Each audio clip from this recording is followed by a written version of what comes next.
नमस्कार, जय भीम। हम हैं मृत्युंजय मिश्रा अपना पंच देखी लाग हैं बाड़भट टाइम्स में बघेली संवाद।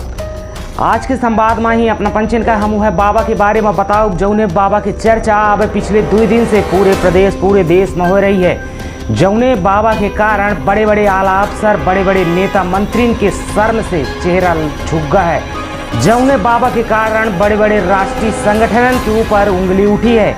आज वह बाबा के और बाबा के सहयोगी जो उनके कुख्यात अपराधी आए विनोद पांडे ओखर चर्चा करब ओके बारे में बताऊँ, अपना वह युवती के बारे में बताऊँ अपना पंचन कहीं कि आखिर वह युवती कैसन के बाबा तक पहुँची और कैसन बाबा यह वारदात का अंजाम देनी।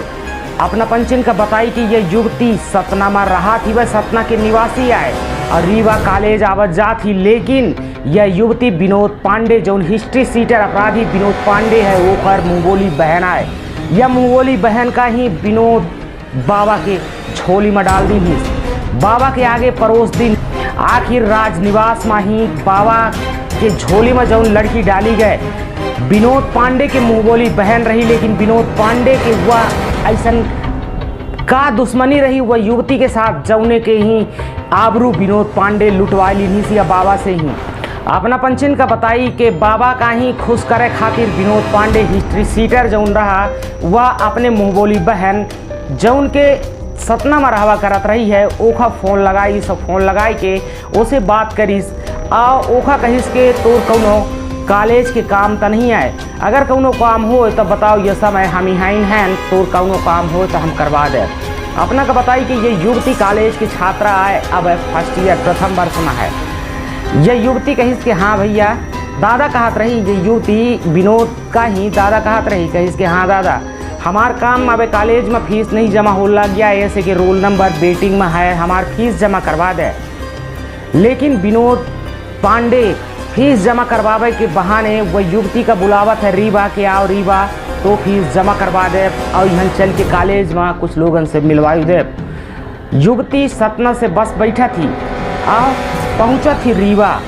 रीवा जब पहुंची रीवा वहीं युवती का बुलावा रहा है सैनिक स्कूल के पास। लेकिन युवती सैनिक स्कूल न जाए के युवती पहुंचा थी अपने कॉलेज जो कॉलेज में हुआ अध्ययन थी। कॉलेज पहुंचा थी, कॉलेज के बाद युवती के पास फिर विनोद की फोन आवत है कि विनोद पूछा था युवती से कि कहाँ पहुँचे। फिर से वह युवती का ही विनोद सैनिक स्कूल के पास बुलावत है और वो कहा था कि आज जा खाना पीना खाए ले दोपहर हो लग ही यार, दोपहर की टाइम बीत जाए एक ही बात चली थे तो काम करवाई थी। अपना का बताई कि विनोद की मुंगोली बहन कहीं विनोद वह बाबा की झोली में डाल देते है, बाबा का परोस देते है। बिल्कुल अनजान रहा थी वह युवती कि हमारे साथ का होए वाला है। भाई के बुलाए में रीवा आ जाती, रीवा में ओखे साथ यम एक दुष्कर्म का अंजाम दी जात है। बतावा जात है कि युवती का ही सैनिक स्कूल से ही अपने 2 मित्रों के साथ मोनू और धीरज मिश्रा इनके साथ है युवती का ही जो विनोद पांडे रहा वह सर्किट हाउस भेज देता है और कहा था कि कौनो बहुत बड़े संत आए हैं आवा ये संत से मिलवा दे, ये संत के अगर कायाकल्प दृष्टि पड़ गई तो दिन दूनी रात चौगनी तरक्की हुई। वह युवती सर्किट हाउस पहुंचा थी। जब सर्किट हाउस के माजरा देखा थी तो वहाँ दारू की पार्टी चलत रहा थी और एक लंबा बाल वाला लड़का आवत है जौन वह बाबा रहा था। धीरज और मोनू और विनोद और बाबा और वह युवती इतने जने 4 नंबर कमरा में रहा थी, वह राजनिवास में ही जहाँ दारू की पार्टी चलत रहा थी।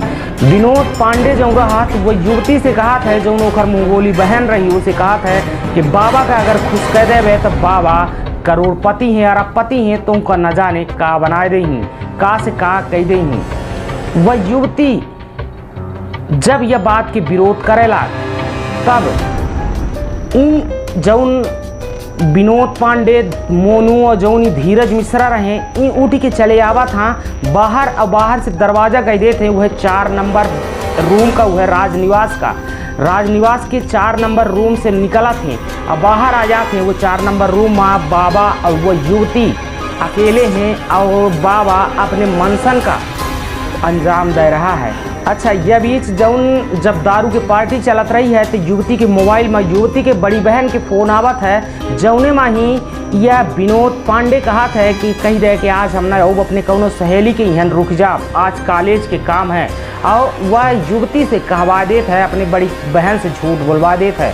एक ही बात, जब झूठ बोलवाए के बाद वह युवती वह रुका थी, अब बाबा अपने मंसन में कामयाब होते है, अपने मंसूबन का अंजाम देते है। एक ही बात, जब बाबा खुश हो जात है तो युवती के मोबाइल से फ़ोन करत है विनोद पांडे का ही, अब कहत है कि अब हम खुश हो चुके हैं, ये युवती का अब ले जा। विनोद पांडे फिर से अपन गुरु का भेजत है मोनू और धीरज मिश्रा का ही, इन दोनों जाते हैं युवती का कार में बैठाए के युवती का बस स्टैंड छोड़े ले चले जाते रहे। लेकिन युवतियों के पहले अपने एक परिचित का देखा थी तो युवती उतर जाती गाड़ी से और वो अपने परिचित के लगे चली जाती। अब मोनू का ही अब धीरज मिश्रा का कहा थी कि अब हम इंटे से चले जाओ। एक ही बात, यह युवती पूरा विवरण बतावत थी अपने परिचित का ही कि हमारे साथ ऐसा ऐसा है, पूरा घटना चक्र बतावत थी। तब वह परिचित युवती का सिविल लाइन थाना लेके जात है और सिविल लाइन थाना में ही इन आरोपी के खिलाफ वो युवती रिपोर्ट लिखवावा थी। अपना पंचन का बताए दे कि आरोपी तक गिरफ्तार किए जा चुके हैं, इनके पचन के ऊपर कौन कौन धारा लगी है। अपना का हम बताए थे कि 342, 504, 323, 228 और 376D और पास्को एक्ट के तहत इन अपराधियों के ऊपर कार्यवाही की जा रही है। अपना का बताई कि बाबा गिरफ्तार हो चुका है, सिंगरौली में ही भागे की फिराक में रहा, अपन हुलिया बदले लेत रहा है। बाबा बड़े बड़े बाल रखे रहा है और एकदम बिल्कुल अपन वेशभूषे बदल लेत रहा है बाबा, जौने के बाद शायद पुलिसों ने पहचान पावत बाबा का। तब बाबा नाई के दुकान में ही अपन वेश बदलत समय पुलिस का कहाँ से सूचना मिली तो पुलिस ओखा धर दबोची। बतावा गया कि जब बाबा का पकड़ा गया तब बाबा चिकन हो चुका रहा है, अब बाल मुड़वावे की तैयारी में रहा है। बाबा अगर बाल मुड़वा ले तो बिल्कुल गांव के ही लुल्लू लागत, बाबा का को न पहचान पावत कि बाबा है कि यह कौनो एक मजदूर है। हालांकि बाबा जौने स्टेटस से बिलोंग करत रहा है, बाबा जौने घिनौना जौन चेहरा के पीछे रहा है, तब बाबा के औकात है कि बाबा सलाखन के पीछे रहा है। यह दिनन में बाबा पूरे प्रदेश पूरे देश में हलचल मचाए के रख दी। अपना का बताई कि इतना घिनौना चेहरा जौन के बड़े बड़े लोगन के ऊपर, बड़े बड़े संगठनन के ऊपर, बड़े बड़े समाज सेवी के ऊपर तक उंगली उठी। और बाबा के यह कृत्य के कारण आज पुलिस वाले तक, पुलिस के आला अफसरन तक के चेहरा शर्मसार हो जात है। जब उनका याद आवत है कि हम एक अपराधी से तिलक लगवान है, तब सोची कि उनके मन में का सवाल उठत हुई, उन अधिकारी के मन में का सवाल उठत हुई। फिलहाल अपना पंचन का बाबा से जुड़ी अपडेट देते रहा। जय हिंद, जय भीम।